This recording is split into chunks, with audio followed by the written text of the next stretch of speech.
le puse a mi tema, en realidad, Isaías y las oraciones no contestadas. Amén. En realidad, no voy a compartir, ¿no?, un mensaje, un tratado o estudio, digamos, acerca de la oración, sino que algunas reflexiones, ¿no?, producto del estudio del libro de Isaías. En estos 2 últimos meses, hermanos, he estado estudiando el libro de Isaías y aún el próximo mes más, tengo 3 meses para terminar de... En realidad no es mucho estudiar, ¿no?, de una manera casi devocional nomás. Y también es así como me acostumbro a hacer, ¿verdad? Y también un libro del Nuevo Testamento en mi lectura diaria, ¿no? Hago un pequeño resumen, nada más, no es un estudio así exhaustivo, ¿verdad? Estuve estudiando también el libro de Lucas estos 2 meses, así devocionalmente, y bueno, y también un poco más profundo, ¿no? Porque tenemos los días miércoles el estudio. El libro de Isaías, hermanos, es, en realidad, yo diría que es la palabra de Dios a su pueblo que se había alejado de él y de sus mandamientos. Y había llegado a hacer cosas, podemos decir, en ciertos momentos peores que los pueblos que no conocían a Dios. Su pueblo estaba muy mal. Para Dios esto es inadmisible, es demasiado malo. Amén. Y en este libro es un libro lleno de advertencias, de juicio que Dios tristemente ya había determinado sobre ellos. El juicio vendría, pero después de muchos ruegos y de muchas demostraciones de amor y de enseñanza al pueblo que Dios amaba. Profundamente amaba a su pueblo, pero irremediablemente se había apartado de él. Lo había desconocido y había decidido caminar fuera de su voluntad. Amén. Aquí miramos aún en su propio pueblo, él respeta el libre albedrío del hombre. Y aunque él quisiera que el hombre rindiera su voluntad a él, así como habíamos cantado, ¿verdad?, que Dios es rey en el corazón de aquellos que quieren que él reine. Amén. Y que le permiten reinar.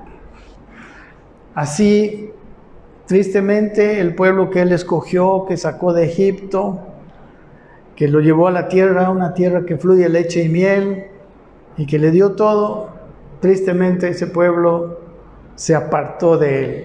Amén. Pero dentro del grueso de ese pueblo, siempre hay un remanente fiel. Siempre hay un remanente fiel que ama a Dios. Un remanente que también es muy amado por Dios. Las palabras de Dios en Isaías a ese remanente son muy preciosas. Son palabras muy lindas a ese remanente fiel. Y aunque ellos estarían en medio del juicio, ellos serían librados y tratados con mucho amor y guardados dentro de esa terrible suerte que correría la nación entera. Hermanos, este libro nos enseña, es un libro maravilloso, precioso. Yo estoy aprendiendo mucho, reaprendiendo algunas cosas y muchas cosas, podemos decir, afirmándolas, ¿no? Gracias a este libro de Isaías. Es un libro un poco difícil de entender, pero ¿sabe qué? Este libro nos hace conocer a Dios de una manera más contundente, podemos decir, que algunos otros libros de la Biblia. Amén. De todo lo que hemos visto, yo voy a compartir algunas reflexiones hoy día acerca de la oración, ¿ya?, que me parece que nos pueden edificar. Realmente el tema comienza por una pregunta. ¿Contesta Dios afirmativamente todas las oraciones de los hombres? ¿No? Bueno, mire, la oración habla de una relación entre Dios y los hombres. Amén. Y la relación con Dios es una de las cosas más importantes que muchos no entienden, tristemente. en cuanto a la oración, ¿verdad? Es muy influyente en cuanto a las... En realidad, hermanos, todos tenemos todo el ser humano tiene una relación de alguna manera con Dios. Algunos, sus relaciones de indiferencia, otros se hacen sus hijos, amén. Por eso Dios envió a su Hijo, para que esto sea posible para todos. Todos los que quieran pueden ser sus hijos y pueden entrar en una relación de hijo a padre. Otros llegan más profundos, se hacen sus amigos. Amén. Otros se hacen, ¿no? Incluso sin conocerlos, se hacen sus enemigos, ¿no? Hay personas que se hacen sus enemigos, y yo digo sin conocerlo, porque es imposible que nosotros conozcamos a Dios y lo conozcamos profundamente sin ver su belleza y sin quedar extasiados. Amén. Estas personas que se declaran enemigos de Él, ¿no? Le juzgan, le adjudican la culpa de todos los males del mundo. Estas personas así son. Tristemente, muchas veces estas personas han oído hablar de Dios en boca de personas que no le conocen a Dios. Y han sentido podemos decir, ese odio, porque hay supuestos conocedores de Dios que realmente no le han conocido. Amén. Otros dicen conocerle, repiten ciertas frases como Él es justo, Él es bueno, es amor, es fiel. Pero muchas veces no tienen ni la más remota idea del significado de estas palabras. Hay gente, por ejemplo, que dice, Él es justo, Dios es justo, pero siguen comportándose igual. Si conocen un poquito de la justicia de Dios, la real justicia de Dios, amén. Por eso el solo conocimiento más profundo de Dios transforma nuestra vida, nuestro comportamiento. Si yo conozco a ese Dios, esto que vamos a compartir hoy día fue inspirado en la segunda parte del capítulo 40 de Isaías, donde describe la grandeza de Dios. Amén. Entonces, la oración, como decíamos al comienzo, es una relación. Para muchos se trata solo de peticiones y respuestas de Dios. Amén. Y es verdad que para muchos es parte de la oración, ¿verdad?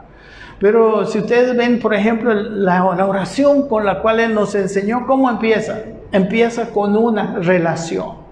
Empieza diciéndole, Padre nuestro. Antes de cualquier petición, ni aún las peticiones de los intereses de Él, la primera frase es Padre nuestro. Primera cosa, relación con Dios. Tristemente, el pueblo de Israel en ese tiempo se había alejado, más lejos que los demás. Amén. Pero cuando hablamos aquí de oraciones contestadas, estamos hablando más que nada de oraciones de petición mayormente, ¿verdad? Intercesión, lo que llamamos la intercesión. Entonces, las preguntas serían, ¿por qué no todas las oraciones son contestadas, ¿verdad? O diría yo, ¿por qué tan pocas oraciones son contestadas? Y quiero mostrar también en esto, porque el poder, ¿no?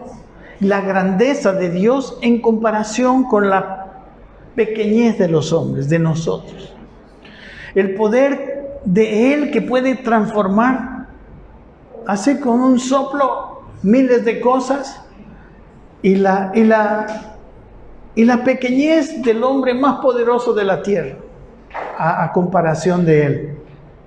Amén. Entonces, las oraciones contestadas son muy importantes. Amén. Porque las oraciones contestadas no hablan de lo que nosotros en nuestra pequeñez podemos lograr, sino que lo que Dios en su grandeza puede hacer. Cosas que para nosotros son inalcanzables, se vuelven cercanas a través de la oración. Amén. Entonces, ¿por qué no todas las oraciones son contestadas? ¿Contesta Dios? Bueno, la pregunta era, ¿contesta Dios afirmativamente todas las oraciones? No. Amén. Esa es la respuesta. Hermana Miriam, así, no. Amén.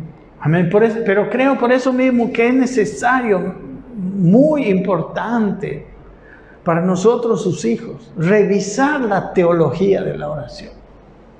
Porque ¿sabe qué, mi hermano? Cada vez que hacemos oración, yo pienso esto es mi pensar, que cada vez que hacemos oraciones y no vemos la contestación de las oraciones, como que nuestra fe sufre, ¿sí o no? Así como cuando nosotros hacemos una oración y vemos la mano de Dios, nuestra fe se levanta, ¿verdad? Se eleva grandemente. Así también, ¿no? Las oraciones no contestadas. Cuando un hombre, mi hermano, no tiene conocimiento bíblico de los principios de la oración, de la intercesión, se va llevando así muchas pequeñas decepciones. Como les digo, su fe va sufriendo poco a poco hasta en muchos casi apagarse. Y hombres bien intencionados, ¿no? Algunos usan toda su fuerza para seguirlo, pero su fe sigue sufriendo y sufriendo cada vez más. Amén.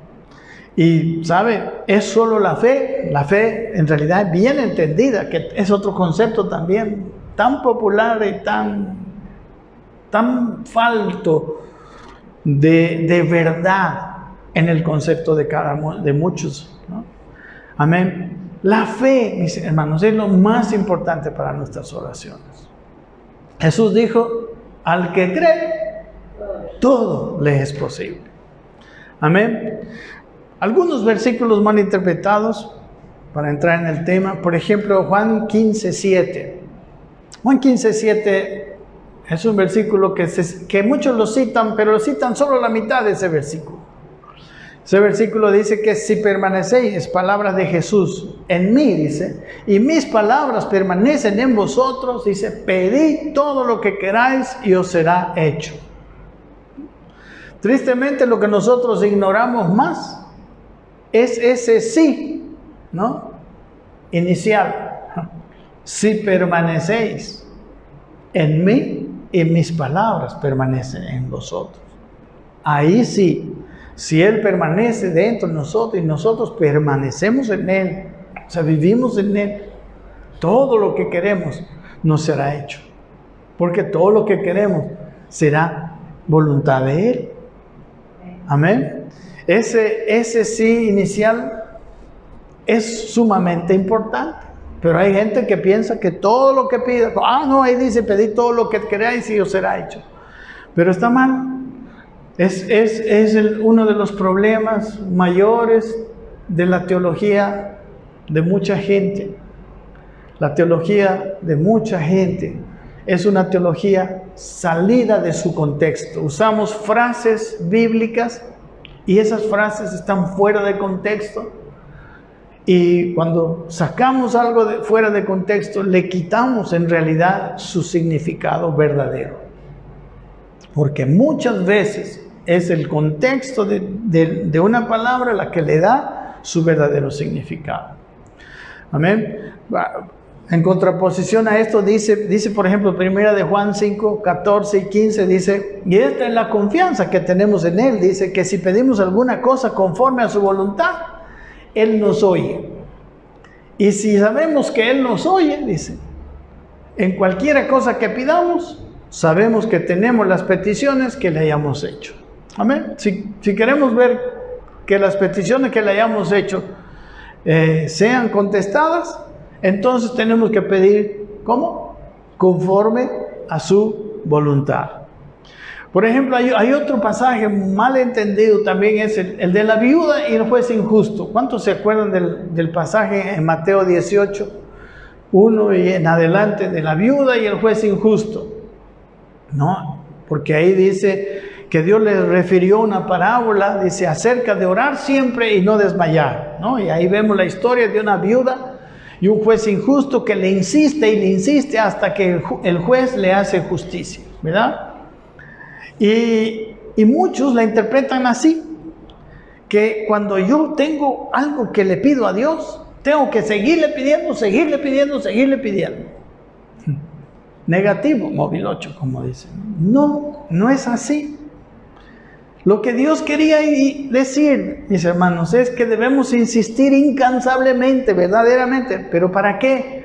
Para tener y mantener una comunión con Él, para oír y hablar con Él. Amén. Porque, mis hermanos, esto tiene una gran oposición. Necesitamos nosotros incansablemente decidir vivir en santidad, vivir en verdad. Amén. Resistiendo las presiones de la vida para dejar de hacerlo, porque hay muchas presiones para que nosotros nos desliguemos de Dios y vivir desconectados de Él.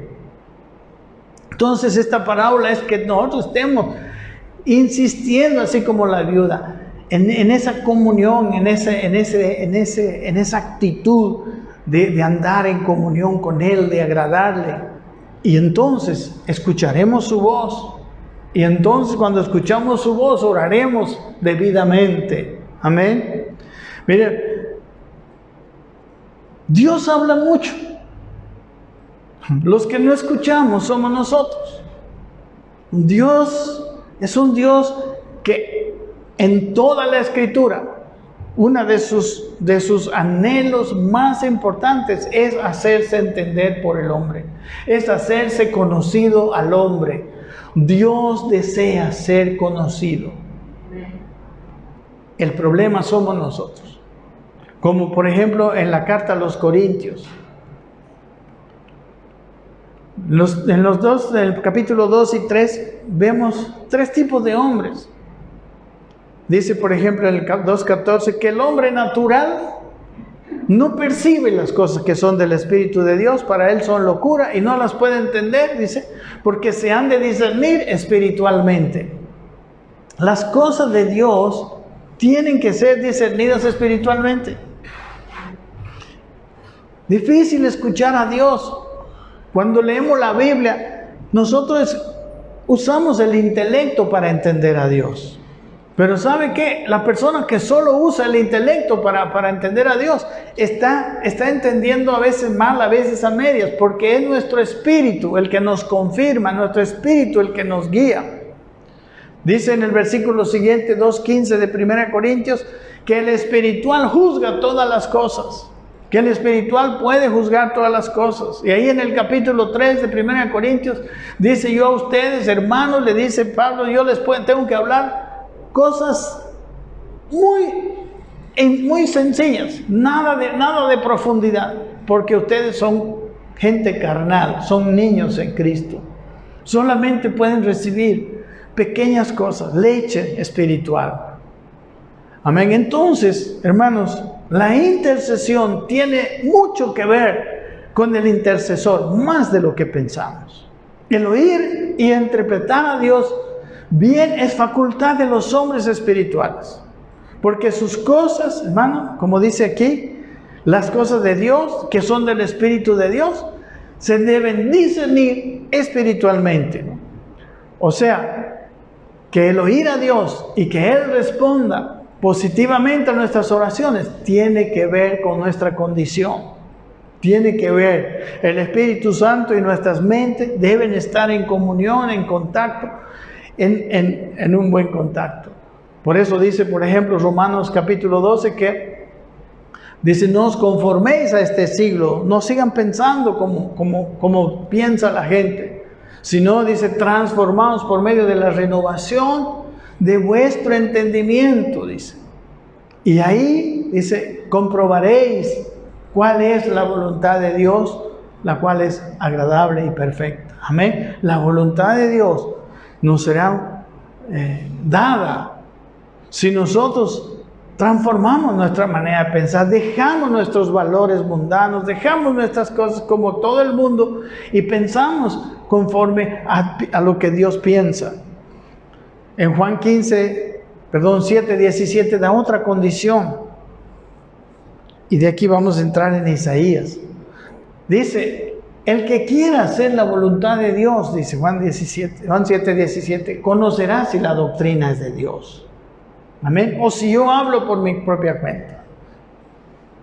Hermanos, Dios revela su voluntad a aquellos que han decidido hacer su voluntad por encima de todo. Entonces sus oraciones serán poderosas, serán contestadas. Amén. Digamos, en comparación con aquellos que quieren a Dios simplemente para que Dios le bendiga, para que Dios haga su voluntad, para que Dios haga lo que ellos quieren, hagan los planes de ellos. Ellos difícilmente, ¿no? Pero los que quieren hacer su voluntad, como dice Romanos 8:28, que a los que aman a Dios todas las cosas le ayudan a bien, dice, aquellos que conforme a su propósito son llamados. Aquellos que aman, amén. Y aquí dice, en los que quieren hacer la voluntad de Dios. Él dijo, si me amáis, ¿qué? Guardad mis mandamientos. Amén. El libro de Isaías tiene muchos detalles reveladores que nos pueden servir desde el inicio del libro. Miren cómo inicia este libro, hablando muy duro. Pero Dios habla muy duro, muy a pesar de Él, porque Dios es un Dios amoroso. Jesucristo siempre le habló a los pecadores, a la samaritana, a la mujer sorprendida en adulterio, con mucho amor.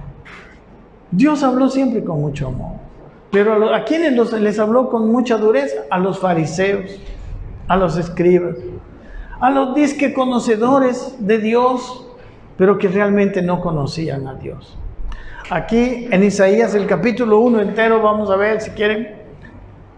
Dice Isaías 1:1, visión de Isaías. No lo sé.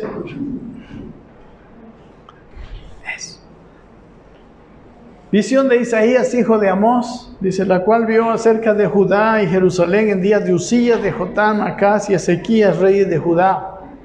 Miren lo que dice Dios, iniciando este mensaje profético. Dice, oíd cielos, Isaías 1, y escucha tu tierra, porque habla Jehová.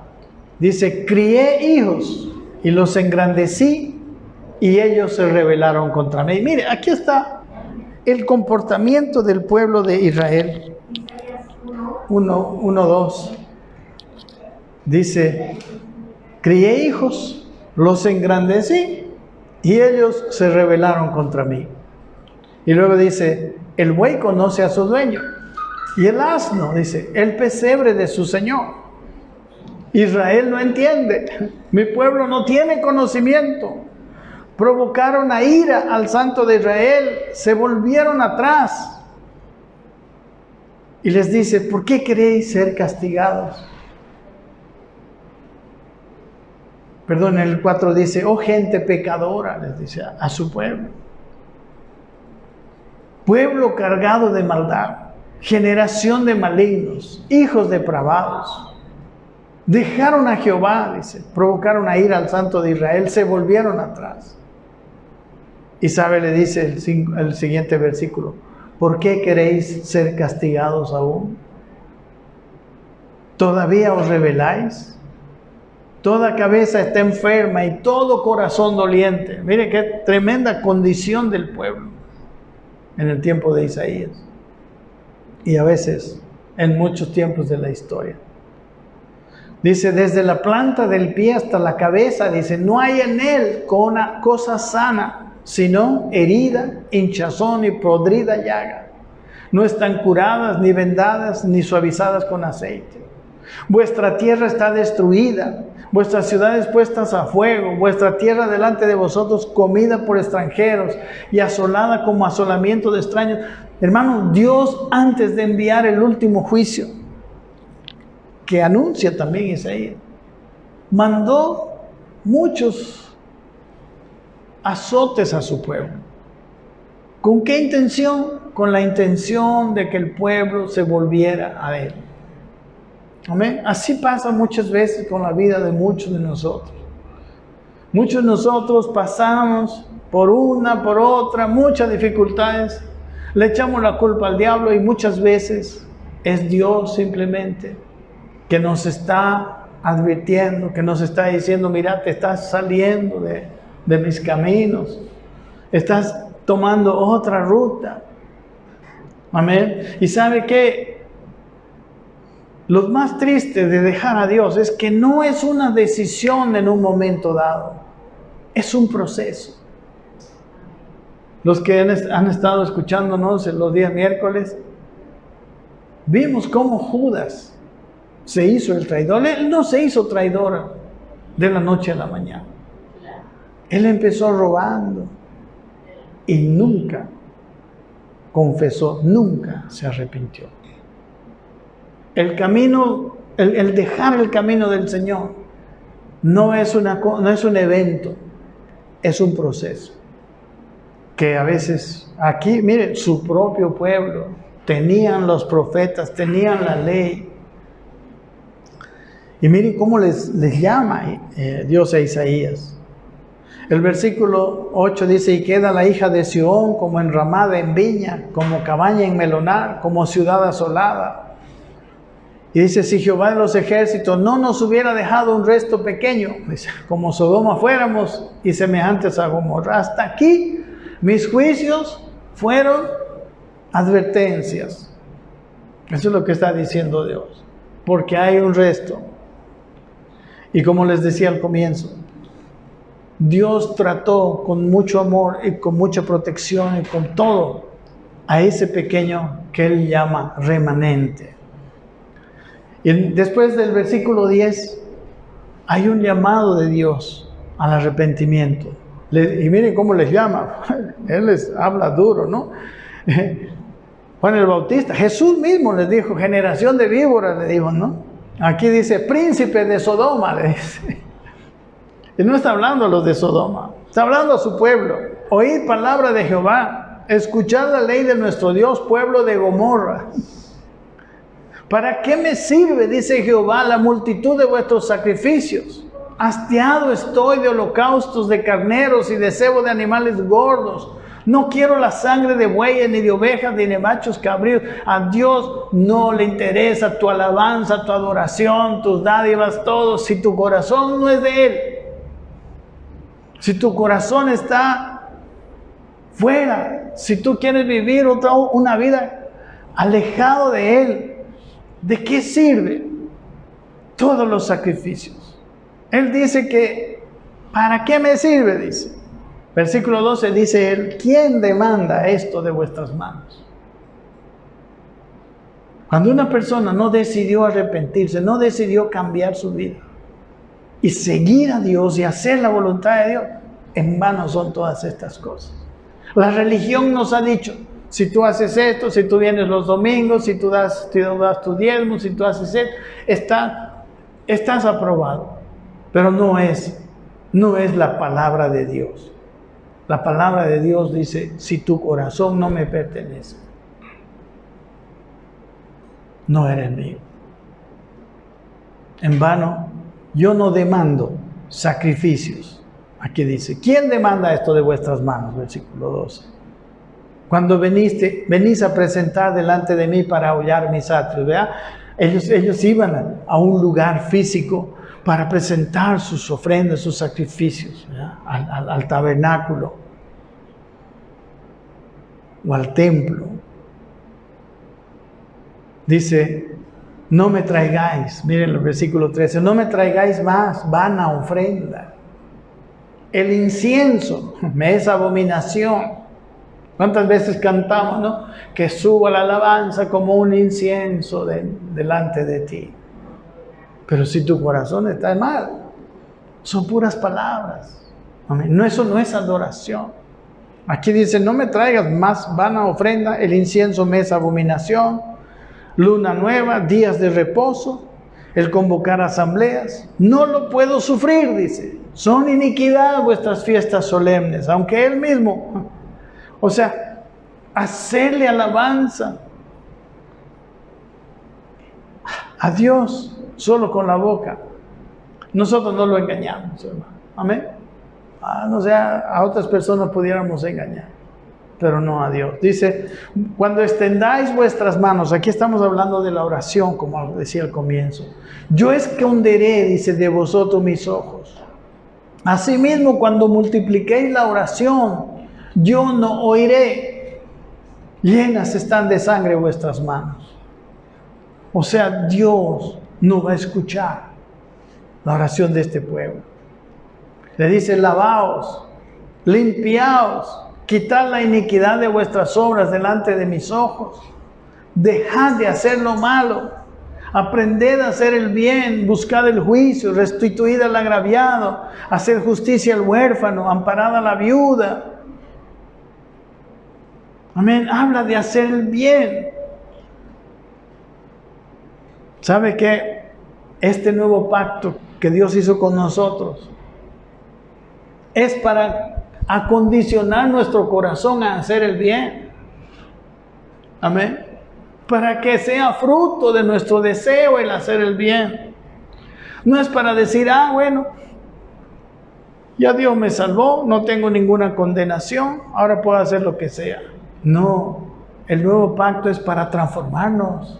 El nuevo pacto es para cambiar nuestra vida, para ayudarnos a los que deseamos, a los que decidimos cambiar. A los que decidimos, a los que antes quisimos pero no pudimos por nuestra naturaleza caída, por nuestras viejas costumbres, por nuestra imposibilidad. Para nosotros antes era imposible perdonar, amén.